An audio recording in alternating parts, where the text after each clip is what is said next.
You recognize natural talents in your kids and you want to encourage them to follow that so that they can do what they're passionate about in their future instead of just working for somebody else. I have been working professionally in the marketing and advertising industry for over 10 years, and I'm going to do the exact same process that I've done with all of my hundreds of clients, and we're going to make it work for you and your child. A more in-depth look at this process is all inside of my book, So You Want to Start a Business. This is a business journal for kids with a marketing-focused approach, but we are going to highlight everything right here. I would first encourage your child to write down everything that they are passionate about, that they enjoy doing, or that they are naturally gifted at. This can be singing, dancing, communicating, speaking with their friends or to adults. Next to that list, have them write down all of their bright ideas, as I like to call them. This can be something that they've always wanted to do, or maybe something that they've always talked to you or thought about starting up. This is also known as brain dumping. So it does not have to be a complete idea. It doesn't have to have a name or an image. It can literally be a word or a couple sentences about an idea. Brain dump everything down into a list. Have them star or highlight 3 to 5 of the ideas that they are most fired up and excited about. And this doesn't have to be done in a day. If you want to think about those 3 to 5 ideas for a week, 2 weeks, then go for it. Hone in on the ones that make you most excited, the ones that you just can't get out of your head. Have them start differentiating between a product-based business and a service-based business. This can help them see that it's not just an idea, it's actually a possibility of something that they could make money at, and kids love getting return. A product-based business is usually something tangible that someone can hold or something that they can download and print. For example, baked goods, artwork, jewelry, candles, and ebook. A service-based business is a helpful way to solve a customer's problem. Even if they can't physically hold it, they know how valuable it is. For example, dog walking, lawn mowing, music lessons, babysitting. Focus on one just to start out. Of course, a lot of us are multi-passionate and we have a ton of bright ideas, but there's always time for those later after we do a trial and error run with our first big bright idea. Next, think about what tools, supplies, or equipment you would need to provide this product or service to your customers. This is something that if we're going with a lemonade stand, for instance, you have a folding table at home, you would probably need a pitcher. We would look for disposable cups and napkins to serve our lemonade in. And then are we going to make the lemonade from fresh lemons, or are we going to opt for the powder formula? Once they have a list of the supplies that they'll need, they can look around the house for things that you already own, and this is only going to make their profit margins bigger. If they do need money for supplies, let's talk about how we're going to get that. If you're offering a service-based business, a very common practice is to start offering that service at a much lower cost. If you're going to sell something for $10, start out selling it for $2 and maybe start with 3 to 5 people who will be your first clients. And you might even be working for free with those first few people in exchange for testimonials, reviews, having them share about it online, and honestly to just get the practice in the industry. They can also start doing some chores for some cash or talk about a repayment loan with their parents. A benefit about asking family, friends, somebody who they're related to for a cash loan is that they would be able to pay you back the money that they've borrowed without any interest. Let's say, for instance, that they need $100 to start buying supplies for their business. You would give them a loan of $100 and teach them how to pay back that loan, but they're not being penalized. The biggest thing that we want to encourage our kids to do is to follow their passions, try things out, see how easy it is to fail without the real life repercussions that adults would experience in the future. It is all about igniting that fire for entrepreneurship and building generational wealth. Your kid could easily be a millionaire by the time that they're 18 or even in their mid-20s. Speaking about money, keep this equation in mind. Cost plus expense plus profit equals the price. This is one of the more technical sides of business that not a lot of people think about.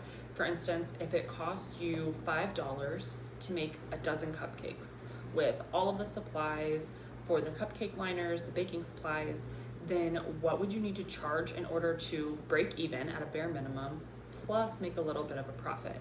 In the restaurant and food industry, if we're going with the cupcake example, restaurants often upcharge about 30% in order to cover their costs and make a profit. Accepting the payments is the next part that is so exciting for a lot of the kids. Think about if you're going to have an adult help you with buying a cash box, if you were going to accept online payments from something like Cash App or Venmo, or if you're going to accept just cash to start out with. Cash is king, keep it simple, grab a cash box. On the most basic level, we're going to decide who our customers are.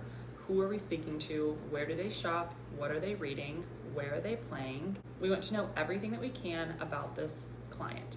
So if your business is going to be dog walking or babysitting, then you will obviously want to focus in on people who are parents with kids of a certain age range or dog owners. If you are wanting to start a lawn mowing business, it's going to be homeowners with lawns or renters who need their lawn mowed every 2 weeks. Think about if they are male or female, if they are going to be your peers. Knowing exactly who we're speaking to leads us into the marketing, because now we know how we are going to speak to that person. If that ideal client was leaving you a 5-star review, what are the words that you would love for them to say? Was it that you were the most affordable in town, that you had the best communication, that you were the friendliest customer service, that it was the best smelling candle that they've ever seen and it's non-toxic? Write down every kind of word that you would want them to relate to your business. A tip for this, especially as kids, is that your name isn't changing, so that's a great way to start an LLC or a trademark with your name. My name is Marin, so it could be Marin's Cupcakes, Marin's Art Supply, Marin's Customized Bracelets. You get the idea.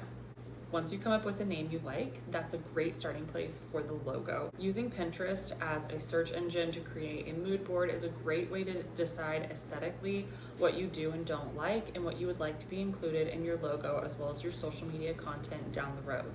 Apps like Canva have free versions where you can plug and play a super simple logo, at least to get started. Typically, only 1 to 3 colors are used when deciding on a logo, and you always want to have a black and white version for something like print. I have an entire blog series on my website that goes over the color psychology, font selection, brand archetypes. I'll link that so that you can get started on the deep dive into the aesthetics of branding. Since we know who our customer is, we are going to focus on 2 social media platforms to be able to speak to them. Long form content like a YouTube video or print like in a magazine or a newspaper are always going to live longer, but by using social media, it's a free account that you can speak to whoever you want to, and now there's tons of tools where you can target exactly who you want to speak to. Of course, as with everything online, if you're under the age of 18, please use an adult to help you with the online and privacy security. Never put your personal information out there online. Instead of your address, you can use your town or a larger suburb near you. Don't ever use your phone number. You can use a Google My Voice number in order to protect yourself. Some great social media platforms to consider are Facebook, Instagram, TikTok, Pinterest, YouTube, and Google My Business. Choose 2. Again, these are not what you enjoy using the most, but they are the platforms that your ideal target audience is most likely to be using every single day. Video is going to be king for a long time. Make sure that you're videoing your entire behind the scenes process. If you're younger and you're not really wanting to put your face online, this can always be the process of your product. It can be your hands packaging orders, and there's lots of content that you can create without ever putting your face online. Photos are another great way to encourage your audience to share and to like and to save your posts. It's very visually appealing and it helps them to connect to you. Graphics can help you share important announcements, launch dates, and other information about your business. Carousels, those posts that you continually swipe through, do really well for a retention rate, and that's how a lot of the algorithms will reward you and promote your posts. Of course, if you're wanting to print out some flyers and posters, that's a very minimal investment, but back on the money piece, you're going to want to consider what it costs to design these and to print them. Now we've decided what your business is, what your business name will be, your mission and what you will offer, and your vision, which is what you hope to accomplish. Keep in mind, it takes 12 weeks to launch an online business. So when you think that you're about 3 to 4 weeks out, I would start looking at the holidays around that date, or if there's any local events going on, and how can we relate our social media content to best work with these holidays and events.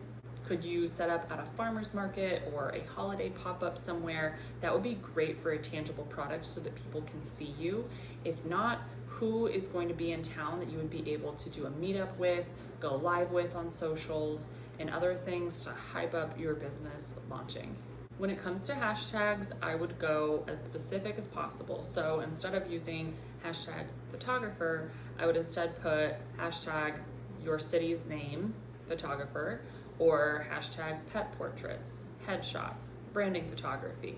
Get more specific so that your hashtag population is in the thousands. That means it's gonna have that K behind the number instead of an M for millions. It's more likely to be seen on the algorithm when people are looking for you, and it's more likely to be seen by your exact target audience. In a very brief nutshell, that is how you can start your own business. It is the basic outline to get someone really excited and thinking about how we can take some bright idea that they've had or passion or a natural talent that they have, and they can monetize that and enjoy what they're doing. Really encouraging someone to lean into those gifts is a way that they can better serve the world, and I cannot wait to see what your bright idea will do for this world that we're in. Make sure to tag us and everything, and I cannot wait to be here cheering you on. Cheers.